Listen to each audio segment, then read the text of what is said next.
ഞാൻ ഇന്നൊരു ഏത്തപ്പഴം കൊണ്ടുള്ള ഒരു റെസിപ്പിയാണ് കേട്ടോ ഉണ്ടാക്കുന്നത്. ഏത്തപ്പഴത്തിൻ്റെ ഉള്ളിൽ ഫില്ലിംഗ് ഒക്കെ വെച്ചിട്ടുള്ള ഒരു റെസിപ്പിയാണത്. അതെങ്ങനെയാണ് ഉണ്ടാക്കുന്നതെന്ന് നമുക്ക് നോക്കാം. ഔത്രക്കൂട്ടിലേക്ക് എല്ലാവർക്കും സ്വാഗതം. ഞാനിവിടെ 3 പഴുത്ത ഏത്തപ്പഴമാണ് എടുത്തിരിക്കുന്നത്.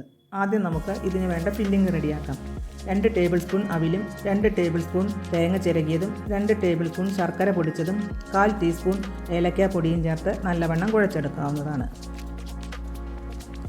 ഒരു ഏത്തപ്പഴം എടുത്ത് 2ആക്കി മുറിക്കുക. അതിൻ്റെ പകുതി എടുത്ത് നെടുകെ മുറിച്ചെടുക്കുക. ഫുള്ള് മുറിഞ്ഞു പോകരുത് കേട്ടോ. ഒരു 3/4 ഭാഗത്തോളം മുറിച്ചെടുത്ത ശേഷം അതിലേക്ക് ആ ഫില്ലിങ് നിറച്ച് കൊടുക്കാവുന്നതാണ്.